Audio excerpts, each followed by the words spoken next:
आता आपल्या आवडत्या मालिकेचे संपूर्ण भाग मालिका प्रसारित झाल्यानंतर लगेचच पाहू शकता फक्त सन नेक्स्ट वर. भारतातील प्रेक्षकांसाठी मोफत सेवा.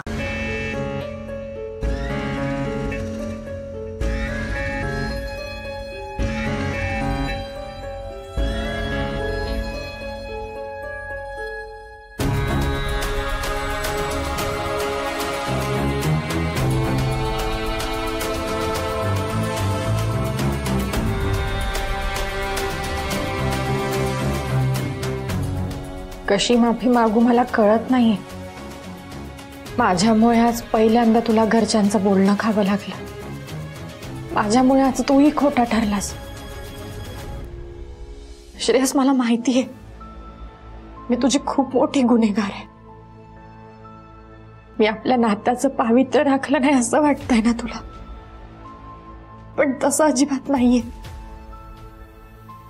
मान्य आहे मला, श्रावला न्याय मिळावा म्हणून मी तुझ्याशी नातं जोडलं, या घरात आले. पण त्याआधी सगळं खरं सांगण्याचा प्रामाणिक प्रयत्न केला होता मी. श्रेयस,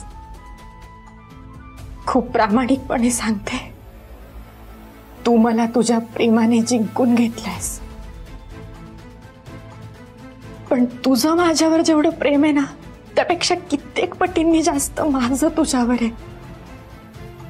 फक्त मला एक संधी दे माझा खरेपणा सिद्ध करण्याची. श्रेयस, मला तुला गमवायचं नाहीये श्रेयस, पण नव्याने आपल्या नात्याची सुरुवात करूया प्लीज. हे बघ आराध्या, तुझ्यावर विश्वास ठेवून मी एकदा खूप मोठी चूक केली आहे आणि पुन्हा मला ती चूक करायची नाहीये. तुझं खोटं सतत सिद्ध होत आहे आणि खापर मात्र तू मम्मांवर फोडतेस.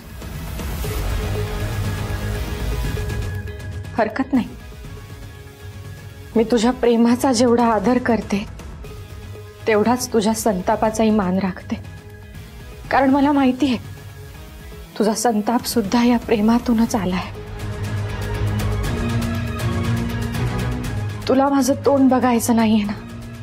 ठीक आहे, मान्य आहे मला. तुला जर मी तुझ्या आयुष्यात नकोशी झाली असेल तर तुझ्या आयुष्यात राहण्याचा मला काही अधिकार नाही, कारण मला तुला त्रास द्यायचा नाहीये.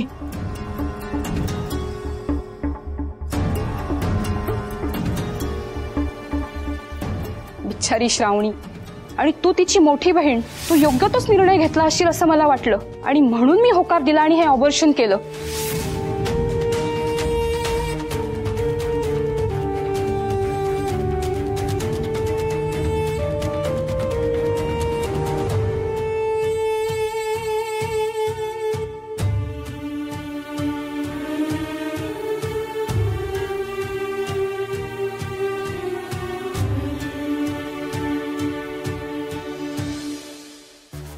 कदाचित मी तुझ्या आयुष्यातून दूर गेल्यावरच तुला तुझा आनंद परत मिळेल, आणि तू आनंदात असशील तर मी आपोआप आनंदात असेल. श्रेयस, मला तुला त्रास द्यायचा नाही म्हणून मी कायमची तुला सोडून जाते.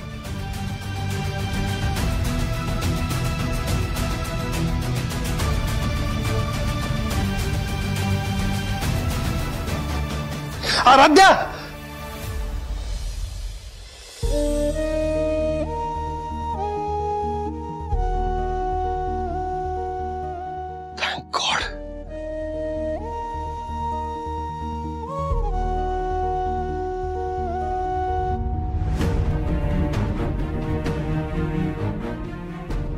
अशी शांत झोपेत किती निष्पाप दिसतेस ग तू, पण मनातल्या वेदना चेहऱ्यावर स्पष्ट दिसतायत. तुझ्याकडे असं पाहत राहिलो तर एका क्षणात मन तुझ्या जवळ येतं आणि दुसऱ्या क्षणाला दूर दूर निघून जातं. हे काय विचित्र होऊन बसलं ग आपल्यात. विचित्र नातं झालं आपलं.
कशी आहेस बाळा? बरं वाटतंय ना आता? बरं वाटतंय. अंदुकसा आठवतंय मला, पण नेमकं काय घडलं होतं? मी पडले कशी? बाळा, तू श्रावणीचा रिपोर्ट आणायला गेली होतीस. घाईने जिन्यावरून येताना पडलीस, पण नशिबाने डॉक्टर तिकडे होते म्हणून बरं झालं. त्यांनी तुला लगेच चेक केलं. बरोबर, त्या डॉक्टरांना मीच बोलावलं होतं घरी, पण वेळेवर त्यांनी आपली बाजू घेतलीच नाही. त्या काही बोलल्याच नाही आपल्या बाजूने. पण बाबा, ते रिपोर्ट्स कुठे आहेत? ते शाहूचे रिपोर्ट्स? हो, ते खूप महत्वाचे आहेत बाबा. ते रिपोर्ट्स कुठे आहेत? ती फाईल मिळेल, तू काळजी करू नको. डॉक्टरांनी तुला आराम करायला सांगितलंय, त्यामुळे तू टेन्शन घेऊ नकोस. नाही आई, त्या रिपोर्ट्सवर आपल्या सगळ्यांचं आयुष्य अवलंबून आहे. मला ते शोधायला हवे. ते कुठे असतील? मी लगेच जाऊन बघते. अरुण, अगं ऐक ऐक ना. ना. अरुण,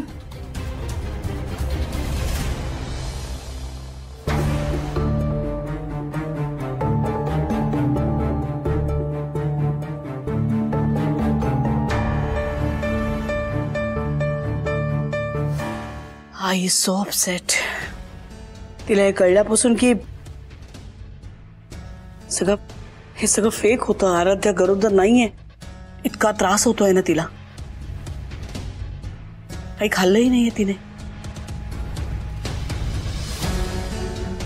ती काही खात नाही म्हटल्यावर मुलांनी काही खाल्लं नाहीये. जे काही झालं त्यासाठी पुन्हा एकदा I am very very sorry. पण मी पुन्हा तेच सांगेन की हे खोटं आम्ही दोघं मिळून बोललो होतो. मला खूप वाईट वाटतंय त्याबद्दल, पण तेव्हा सिच्युएशनच अशी होती. घरात सगळे प्रॉब्लेम सुरू होते. आराध्याला वेडे ठरवण्याचा प्रयत्न केला जात होता. आम्हाला तेव्हा असं वाटलं की हे खोटं बोलल्याने त्या सगळ्यावर काहीतरी सोल्युशन निघेल म्हणून खोटं बोललो. आणि मग एकदा आम्ही का खोटं बोलतोय हे सगळ्यांना कळल्यावर सगळे आम्हाला माफ करतील असं वाटलं होतं. पण आराध्याच्या आयडेंटिटी पासूनच सगळं खोटं आहे हे जेव्हा कळलंय, त्यानंतर आता माझ्याकडे यावर बोलायला काही शिल्लक नाहीये. बाय द वे, आराध्या, तू कुठली तरी फाईल आम्हाला दाखवायला घेऊन येत होतीस ना?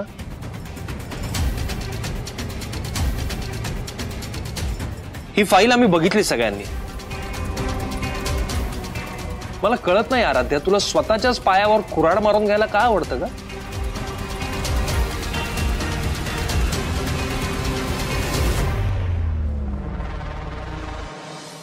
यातल्या कुठल्याही पेपर्सवर मम्मांची सही नाहीये, तुझी सही आहे.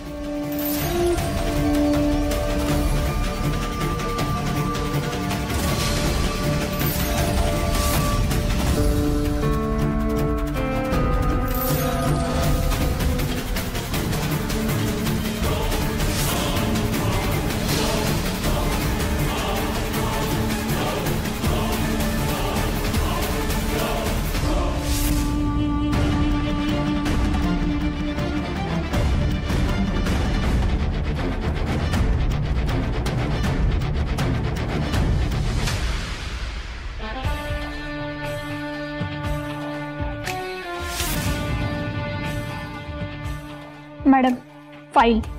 थँक्यू. जा. या रिपोर्ट्स मध्ये योग्य ते बदल ताबडतोब कर. होत आहे, आलोच मी. आराध्या देसाई, तू काहीही कर, पण जिंकणार मात्र आम्हीच. Yashodhara Sarnaik. Do you understand? You better understand.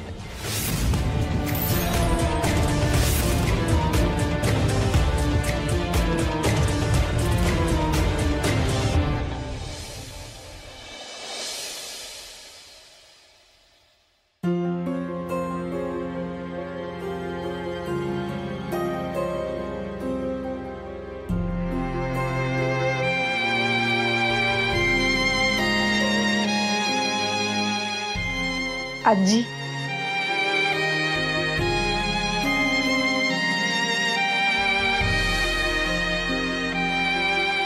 कुठल्या तोंडाने माफी मागू कळत नाहीये. हा सगळा त्रास तुम्हाला आज माझ्यामुळे होतो. पण खरं सांगू, घरात जो काही प्रकार घडत होता त्यातून रिलीफ मिळावा, तुम्हाला बरं वाटावं, हा एकच हेतू होता.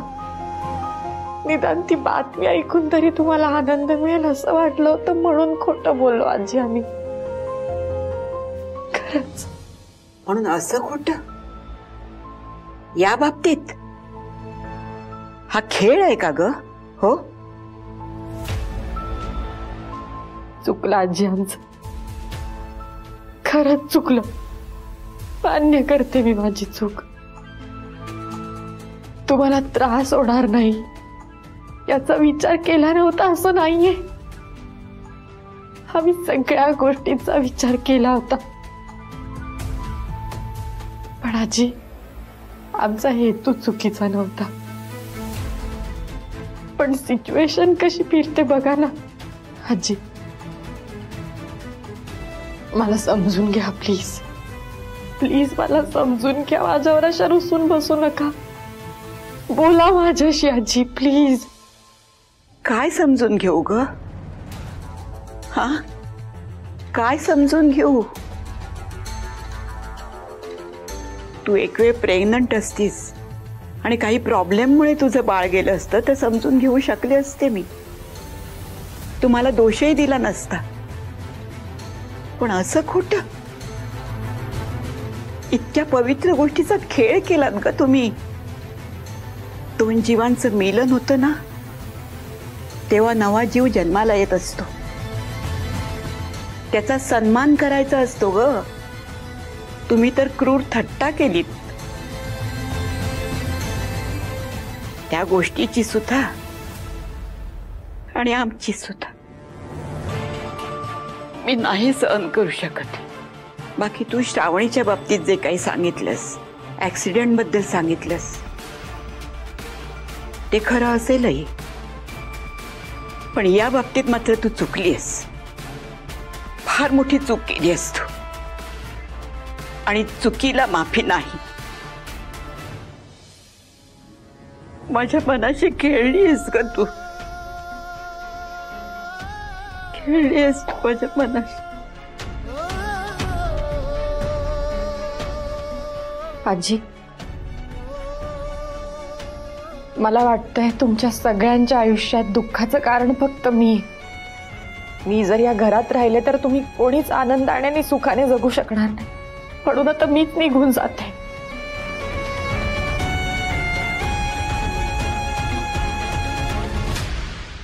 तुमचा अबोला मला हेच सांगताय की मी हे घर सोडून जावं.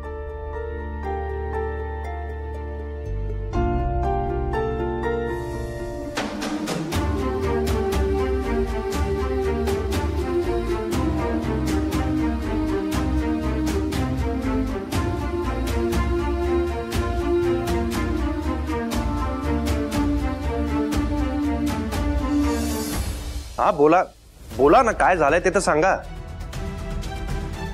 काय? How is this possible? काय? ठीक आहे. Okay okay fine. काय रे, काय झालं? टेन्स्ट काय? 100 crores लॉस झालाय आपला. व्हॉट? होणारच आहे ना मम्मा. बिझनेस कडे लक्षच नाहीये आपल्या कोणाचंही. आपण काही चेक न करता अप्रुव्हल्स देतोय किंवा तेही देत नाही आहोत. घरात एवढे प्रॉब्लेम सुरू असताना बिझनेस कडे कोण लक्ष देणार आहे? श्रेयस, अरे काय बोलतोयस तू? ही जेवढी माणसं आपण हायर करून ठेवली ती मग कशासाठी? प्रत्येक काम आपण थोडीच करायचं असतं. Call it Pratik. He is answerable to me. Call हिम.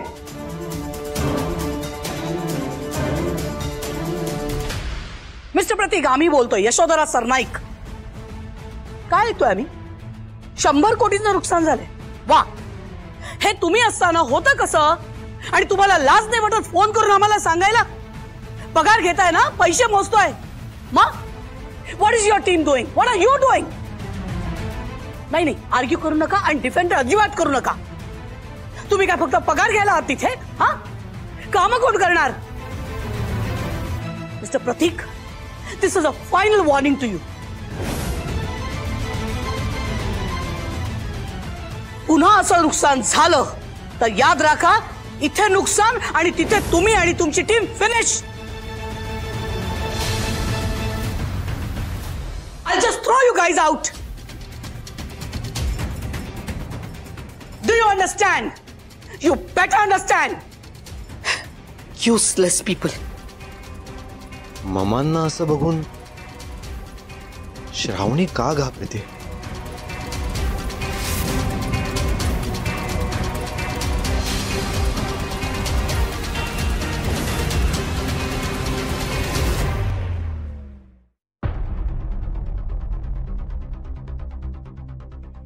ममांना बघून श्रावणी अशी वागते. किती घाबरली ती. याचा अर्थ ममांची केवढी दहशत बसली तिच्या मनात. म्हणजे तिच्या बाबतीत जे काही केलंय ते मम्मांनीच केलंय. ममांच्या विरोधात कधी मी काही बोलू शकलो नाही, तर ही बिचारी काय बोलणार आहे?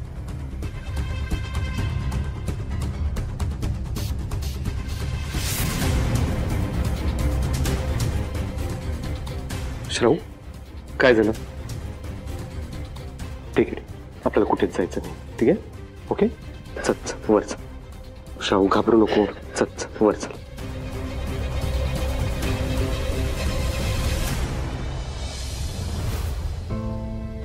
इतके दिवस आजी तरी मला समजून घेत होत्या.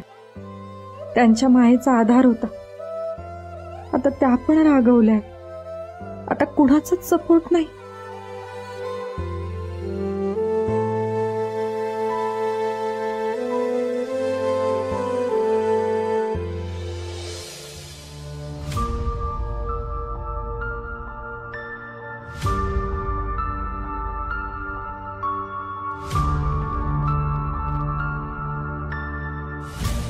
बाळाचं कळल्यामुळे घरातले सगळे खूप रागावलेत माझ्यावर.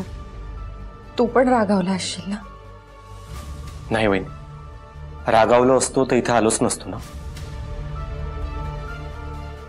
तू म्हणतेस ममाने तुला आणि तुझ्या कुटुंबाला मारण्याचा प्रयत्न केला.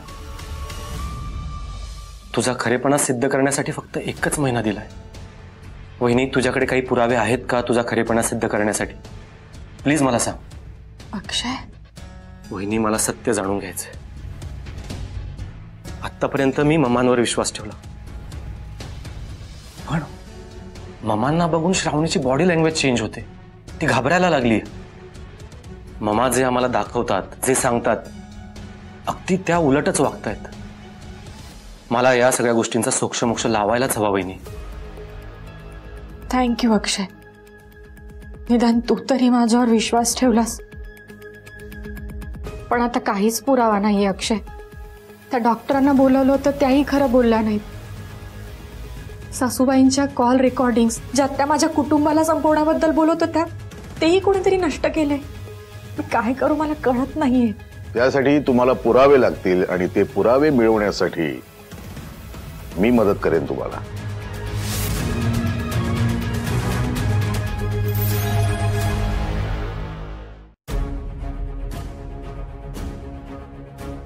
हे बघा राध्या, यशोधरा कशी आहे हे मी चांगलंच ओळखून आहे.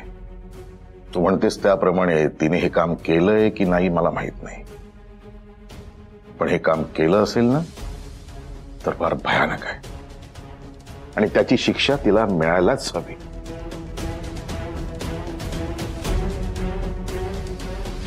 मला का कोणास ठाऊक, पण मला ना तुझ्या बोलण्यात ना सच्चेपणा जाणवतोय. जे काही सत्य आहे ना ते सगळ्यांसमोर यायला हवं. पण कसं आहे ना बाळा, तुला ते सिद्ध करावं लागेल. द यशोधरा सरनाईक. यशोधरा एवढी मोठी कंपनी सांभाळते म्हणजे त्यामागे ती काहीतरी बेकायदेशीर कामं करत असणार हे नक्की. आणि तसं करत असेल तर त्यात आश्चर्य वाटण्याची काही गरज नाही आपल्याला. आणि ह्या सगळ्या कामासाठी तिने एक माणूस नेमलाय आणि तो म्हणजे गजा. तू त्याला आपल्या ऑफिसमध्ये पाहिला असेल. म्हणजे आमच्या ऑफिसमध्ये कामाला आहे. ऑफिसमध्ये फार क्वचित दिसतो. सगळी कामं बाहेरूनच करतो तो. आणि यशोधरेने संजय मार्फत त्याला पैसे देताना मी बऱ्याच वेळा पाहिलाय. हा गजा जर तुम्हाला भेटला ना तर यशोधरेच्या सगळ्या कामाची, सगळ्या बेकायदेशीर कामाची लिस्ट मागतोय. पण डॅड, गजा जर ममांचा माणूस असेल तर तो का आपल्याला ममांच्या विरोधात माहिती देईल? अक्षय, पैसा. अक्षय, पैसा ही अशी गोष्ट आहे ना की त्यासाठी भले भले बदलतात, विश्वासघात करतात. हा गजा पैशासाठीच काम करतो ना यशोधरेकडे. मग पैशासाठी तो काही करू शकतो.